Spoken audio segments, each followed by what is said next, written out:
there's this clip of you, Okay. right, calling out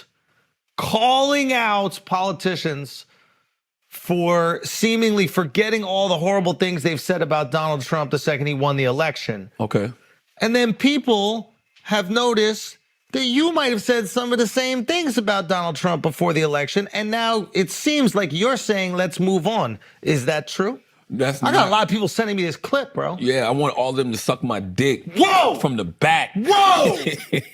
Whoa! Listen. Can you explain said clip? It's interesting, right? Because the clip you're referring to. Yes. Well, first of all, let's backtrack a little bit. Donald Trump wins the election. We all know that. Yeah. He was in the White House this week, right? Joe Biden literally was like, welcome back, right? Home, baby. Okay. Home, baby. And home, baby. And even in the Vice President Kamala Harris's concession speech, she talked about how she's there to help the next administration, peaceful transfer of power, all of that good stuff. Yeah. So I observed those two things. I observed not just the White House, but then the speech that President Biden gave and the speech the Vice President Kamala Harris gave. And so I asked a simple question. The question I asked was, well, what happened to all the threat of democracy talk? What happened to the talk of him being a fascist? Mm-hmm. I literally am speaking about those two people in particular. Mm-hmm. That's why I say you would think in those speeches that they gave that they would have said, hey, y'all left up America. Things are about to be a bumpy ride for y'all. But it was none of that. So it was really just boxing. What do you mean? They just were promoting a fight. You know how when the fighters talk crazy shit to each other, the second the fight is over, they're hugging each other, kissing each other, taking selfies. Well, that's the question I asked. Did they really believe those things? And when I say they, I'm talking about Vice President Kamala Harris and President Biden, because, people always take clips and, cut them up. Of course. Right? And take them out of context, because I'm speaking in particular about those two individuals and the two speeches they gave. That's why if you listen to the clip, if you listen to it in its full context, I say you would think in their speeches they would have mentioned something about him being a threat to democracy in America. Y'all effed up, whatever. Yeah, go. Now, I think you showed some support to the new administration. You were like, hey, we got to. It's support to America. He's the president of the United States. Say that again. Say that again. Listen, he's the president of the United States of America. It is support to America. Remember it, Chris. Who wants America to fail? Remember that. Chris don't even want America to fail. Yeah, you do. Chris, come on. Chris, you don't want America to fail. I mean, what? What? See, they can't even say it. America cannot be run by people that hate her. America cannot be run by people that hate her. Who hates America? You. Come on, man. Stop it with this nonsense. Oh, say, can you see by the dawn's early lights? We're going to sing that every single day for 4 years. Schulz brought it to my attention. Chris just walked in late in Donald Trump's America. Somebody did send me the clip that Schulz is talking about. You were talking to the feds? Yeah, you put me on that list already. Got him! You were talking to the feds about what? Shit. Someone stole our identity. It's a whole fucking... Really? Yeah. What do you mean they stole your identity? They stole a federal tax, like the refund check in the mail. They got it out of the mail and they built identities around it to try to cash it. Damn, bro. They arrested the guy. Good. What race? Russian, actually. Yo, I keep telling y'all. No, that's your. I keep telling y'all about them Ruskies. Chris keep calling out them Russians. But listen, go back to what we were talking about. Yes. Yeah, you were calling him a fascist, and now you're like, he's not a fascist, he's the man. Leonard McKelvey Charlamagne never called Donald Trump a fascist based off anything that any Democrat said. Leonard McKelvey Charlamagne the God never called Donald Trump a fascist based off anything I saw online. I called him a fascist based off rhetoric that was coming out of his mouth. Oh. It's just that simple.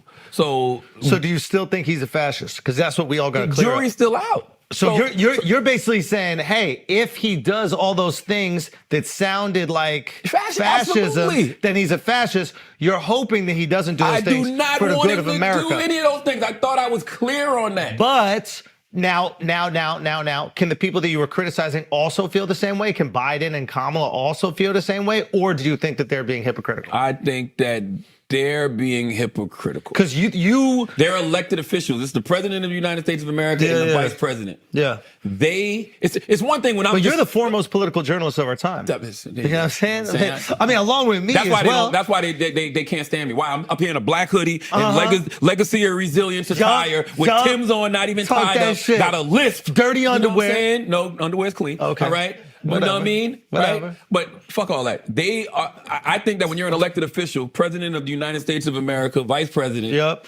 it's a different level, don't you think? Yep. Like, Okay. when you call somebody a fascist, it means something. Yeah. Like, and by the way, they're not making this up. They're getting this because of the rhetoric that came out of Trump's mouth. The Joint Chief of Staff said that he feels like Donald Trump is a fascist. Yeah. My whole thing was, it's a very hard switch to go from that on a Monday to welcome back to the White House on a Wednesday. You got to get in line with Daddy Home. So I'm asking a question. Yeah. Was it real or was it just for politics? Did you... Was it real for you? Yeah. Because I'm basing it off the things that came out of his mouth. Yeah. So I asked a simple question. Did you really believe it or was it just politics? I'm not the politician. Now, what I would tell you, Charlamagne, is it's just politics. They don't give a fuck. You It's saw just Biden and Trump chumming it up in politics office. if he doesn't do it. Even if he does do it, it's just politics. No. They don't care. None of these motherfuckers care. They all go out to drinks at the same restaurants. We don't want Trump They to don't prove care. them right. Say again? Trump should not want to prove his political opponents right. Let me tell you something. This is actually my piece. I did the Daily Show. This probably be out Friday morning. So I did Daily Show last night. Yeah. This is my piece on the Daily Show. Trump, prove all your political opponents wrong. Everybody who said these horrible things about you, prove them wrong. Prove them wrong. Even though you said things that caused people to say these things, right? You said things that people be like, yo, that's fascism. You said things that Gaslight them. Gaslight them. What do you mean? Like, you said one thing to them, but then do the complete another. opposite. Yeah. Why would you want to prove them right? That's what I'm talking Why would you about. want to lock up your political Dang, opponents? that's fire. Why would you got to lock up a couple. No. Come on. Why would you want to lock up journalists? Why would you want to terminate the Constitution to overthrow the results of an election? What I would say is whatever you do, do not run for a third term. This guy. By the way, that's how it starts. Whatever you do. That's how it starts. Listen, whatever you do, do not run for a third term. That's unpatriotic, Schulz. Say again? You guys think this shit is a joke. It's not a fucking... What you gonna do now? Chris, relax, Chris. Chris, don't let your blood pressure go crazy. Yo. Nah, but I'm with you. Listen, Chris, I'm with you, but let's hope for the best. Let's hope for the best. We don't want fascism in America. don't want fascism. We don't want Donald Trump Well, to be... Matt, what's the guy's name? Matt Gaetz? Yeah. That's a good, solid pick. solid pick. Good eyebrows, too. General, My man got good eyebrows. But hold on, Chris. Real unifying pick, not partisan. Yeah. That's really strong signals that this is going to work out well. But hold on, is that fascism or just bad politics? I think it's just bad politics. Yeah, that's not fascism. That's bad If politics. I was a fascist and I wanted to appoint So now you're reaching, though. Now you're reaching. Dawson. right at the top of the list. So. Why? Just because of loyalty? He's a fucking guy who's up being investigated for having sex with a 17-year-old, sharing videos on the floor. He's under all sorts of investigations, and now he's your top lawmaker in the land. Did he have sex with a 17-year-old, though? Because I think we really need to figure that one out. Why is that taking so long to figure out? Well, the investigation's over because he resigned. And then you know took what's so this crazy? position? It was supposed to come out 2 days from now. But you don't stop an investigation for something that is a felony. Well, if It's a congressional investigation. But why don't they do a regular criminal investigation? no, I welcome it. But why isn't... It's not about welcome or not. Like, if somebody I don't murders know somebody, the- you investigate I don't it. know the Let's pull it particulars up. if this was like a congressional thing, if it was outside of Congress. But my understanding is when he Seems stepped peculiar down- there's not a criminal investigation. Very, very peculiar. Don't you think? I don't know. See, y'all need to look shit up before you criticize. That's the thing. This has been going on for years, though. Hold on. What happens to the Gaetz House Ethics Report? Representative Matt Gaetz of Florida resigned from Congress late Wednesday, hours after President-elect Trump nominated him for U.S. Attorney General, and days before a long-awaited House Ethics Report was reportedly to be released about him. Earlier Wednesday after news broke that Gaetz was chosen for the Trump cabinet, House Ethics Committee Chair Representative Michael Gaetz told reporters that their investigation, which had reportedly centered around allegations Gaetz engaged in sexual misconduct with a minor and illicit drug use, would end if Gaetz would have stepped down from Congress. Gaetz has denied those misconduct allegations. This changes nothing, Gaetz said in the Capitol, referring to Gaetz' nomination. I've been asked, does this call for us to expedite our investigation? Once the investigation is complete, then a report will be issued, Gaetz said, assuming that at the time that Mr. Gaetz is still a member of Congress. If Mr. Gaetz would resign because he is taking a position with the administration as the Attorney General, then the Ethics Committee loses jurisdiction at that point. Once we lose jurisdiction, there would not be a report that would be issued. That's not unique to this case. Still, if it's a criminal case, it should be tried criminally. I mean, I don't know why you guys aren't agreeing with me on this. No, if no, somebody I'm with you. broke Yeah, a law, yeah, I'm with you you. should have a criminal investigation into it. Like, if he's accused of having sex with an underage girl, I'm sorry. Throw the book at that motherfucker. Are you out of your goddamn mind? It's accused. You know what I'm saying? That's what I'm saying. Throw the book, make an investigation, make a criminal investigation. You gotta see if he's guilty first. Well, that's what an investigation Oh, no, okay, does. yeah, okay, so he did. Matt Gaetz once faced a sex trafficking investigation by the Justice Department he could now lead. So there was an investigation. President-elect Donald Trump picked for Attorney General Rep. Matt Gaetz of Florida was once embroiled in a sex trafficking investigation by the Justice Department. He's tapped the lead and has been under scrutiny by the House Ethics Committee over allegations including sexual misconduct. That probe ended Wednesday. What does it say about, okay, Gaetz had vehemently denied any wrongdoing and said last year that the Justice Department's investigation into sex trafficking allegations involving underage girls had ended with no federal charges against him. Okay. Yeah. So. Perfect guy. Perfect guy to be the top. He might not be perfect, but you can't put that label on him if they did the. Listen, if we're going to sit here and say MJ's innocent because the CIA investigator didn't find nothing. That's true. Then we got to say that Matt Gaetz is innocent despite his eyebrows. His eyebrows do look villainous. I'm not gonna lie. If you look at those brows, there's an arch on them. Here's the thing, and I really mean this about this. I'm not about to do this for the next 4 years. Thank you, bro. There's either going to be listen, hold on, let me finish. What? There's either going to be a bunch of people who are proven right, or there's going to be a bunch of people who are proven wrong. It's really that simple, and you don't have to. It's not going to take long, right? Hey. I'm hoping for the best. Chris. I'm hoping for the best. That's all I can say. Chris, can't you hope for the best, Chris? Chris, you got to hope for the best. I always hope for the best. Yeah, you got to hope. And the way I try to ensure the best takes place is speaking out when I see people taking things in the wrong direction. Yeah. That's all that's happened. But we should do that. Sorry. And I'm look, I've, you know, I don't, one of the reasons I don't even like talking about it is I feel like I'm just saying the same shit I've been saying for 8 years. Like, this is my position. This is my take on the situation. So there's nothing that's happened that would change me if he had nominated a bunch of people for these various positions that signaled he really was trying to be a unifier. Yeah, I would respond to that. So here's my. It's not happening. It's not going to happen. Here's my thing. I didn't suspect that he was going to nominate a bunch of people to be a unifier. I didn't think that that's what. I think that they're trying to make major change, and you're not going to make major change by hiring people that were part of the quote unquote, let's call problem or the establishment that they're trying to change. Now, I'm not saying that every single one of these picks is good. I'm not going to pretend like I know enough. I don't even know. Exactly. 100%. But what I will say is that there are certain people that fall in love with the man, and there are certain people that fall in love with the country, and they have ideas about what would make the country better. And if that man supports those ideas, then they get the support. And I think that is the way that we should look at politics so we maintain our mental health, right? Is, hey, what are the things you want to see change in America? Which candidate is at least telling you that they're going to make those changes? You vote for them. Once we fall in love with a guy and then we just forgive him no matter what he does, then we lose sight on what democracy is. Totally like, you still got to hold the guy accountable. But that's the problem with most Trump supporters, though. There's a code of personality. Like, I don't want to say most, but that is the problem, I think, with a lot of just political tribalism. That's why they get mad at me. First of all, I've never said I was a Democrat. Yo, you giving them so much, so why don't they appreciate you? Who? Why Which don't one? Republicans? Why don't Republicans appreciate you? Which side? No, but I'm just saying, why don't Trump supporters appreciate you've given them so much? Talk about the gifts you've given them, bro. For real. What about the most successful campaign ad in history? Oh my Why God. are they not kissing your feet? Why are they not saying thank you, Charlamagne the God? You know what I was thinking about that commercial? Talk to me. How did Trump's team figure out how to use my voice better than Kamala's team? Charlamagne.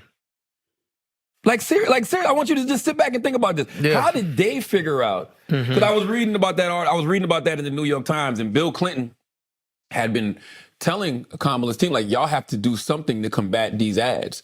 And for whatever reason, they chose not to. Now, the vice president did call into Breakfast Club, and I asked her about it, right? Because we were supposed to talk about it during the first conversation, but I mean, at the time, I guess it was just kind of really bubbling, so you didn't really know where it was going to go. That shit was popping, bro. Trump has been running these ads with myself and Envy in them, these anti-trans ads, without our permission. How do we combat that? Can we? Well, yes. I mean, look, truth is always going to prevail over the misinformation and the lies, but it takes work, right? And so having this conversation right now, so all your listeners know, but there is a lot of misinformation and disinformation because they don't actually want to talk about the truth because their truth is a failing truth. And so, yeah, we got to keep reminding folks of the reality, which is I am blessed and honored to have your support and the support of so many communities and individuals who are, their names are known and some names, you know, your listeners may not know, but they are leaders in their community. The first time I saw the commercial is how I ended up in the commercial. And we've had this discussion here on Brilliant Idiots because I saw the commercial and I said, that's an effective ad. Bro, you were the most effective political commentator for both sides of this election. That's history. That is history. Never before have one political commentator been equally helpful for both candidates. That is impressive, my boy. You know how I would have combated that anti-trans ad? What would you have said? I would have ran the same exact ad, just replaced Donald Trump. What is that? I would have replaced Kamala with Donald Trump. It would have started off and said, Donald Trump wants to use your taxpaying dollars for gender reassignment surgery because it was a piece of legislation under Trump as well. Oh, wow. I would have ran the same commercial saying the same thing. Wow. You could have used me again because I said that as well, right? And put it exactly where Donald Trump put it. Because it wasn't just the commercial, it was where he placed it. Where'd he place it? During the World Series, during college football games, during NFL games. And why are you not getting praise enough for this? It actually breaks my heart when they're like Republicans or conservatives, they'll reach out to me and they'll be like, look at your what your boy said. He's saying he's a fascist. Right. But they never hit me up, be like, yo, your boy won the election for us. They never reach out. They never say, yo, Charlamagne the God really held us down. You know what else I would have did if I was Kamala's team? What would you have done? I would have took Joe Rogan saying that Donald Trump is an existential threat to democracy. Existential threat to democracy. Almost. And I would existential threat to democracy. Yeah. And I would have played that. Ooh. And guess what else would have been in that same commercial? Joe Rogan praising Kamala after the debate. Oh, wow. So why don't they just listen to you? Why don't they just take your ideas? Because I got a lisp and I wear hoodies. That's all. Like, yo, some of this stuff is just straight strategy. Like, some of this shit, you know what this, no, let's be clear. You know what this shit is? What? It's trolling. It is trolling. So call the fucking master trolls. It is trolling. Call the people who have been sitting back for years manipulating the internet, whether people know it or not. There are little wars Charlamagne's been fighting that people don't even know he's fighting. They might come out years from now. There are people right now sitting in stitches and fits and have no fucking clue why they're so upset, why they feel these things. And it's really Charlamagne just pulling the strings. Why would you not go to him and ask for advice? It's hubris. They think they're the best. They think they know better. Those two commercials, I would have literally ran the same ad. Yep. I would have just said Donald Trump instead of, cause same verbiage and everything. Yep. I would have ran the same exact ad. Yep. And then I would have had Joe Rogan in commercials running nonstop, talking about how good Kamala did at the debate and how Donald Trump is a threat to democracy. She did do fantastic at the debate. Yeah, it doesn't matter. I think that was the peak of the campaign. I don't disagree with you.